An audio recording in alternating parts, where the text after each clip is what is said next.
So if you are a service disabled veteran, the first thing that you need to completely understand is what your rights are, right? What they need to understand is that the government is a risk adverse entity. And right now, all of the other small business categories are under the spotlight, right? They are under the magnifying glass. And as a result of that, it is taking your preference as a disabled veteran, as a service disabled veteran, and it's moving it to the highest level of demand in the federal contracting arena. So in this season, the only thing that you need to do is be responsible and responsive, have capability and capacity, and you have the ability to write your own ticket during this $1.3 trillion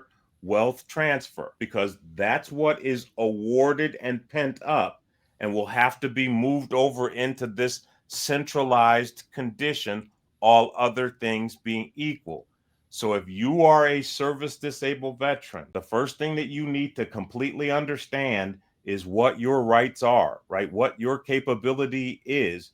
And then you need to get your arms around a effective strategy that allows you to dominate this wealth transfer.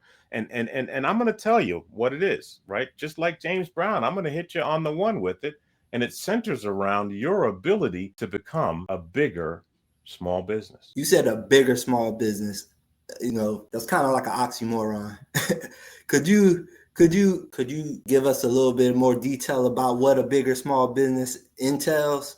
How does that look? A bigger small business is a small business that has the scale necessary, that has the geographic coverage necessary to handle large business awards. That's what a bigger small business is. At the end of the day, the solution, the strategies that are going to be winning today are those that are responsible and responsive, and they are scalable, right? They're big enough to handle the needs as it morphs through the system.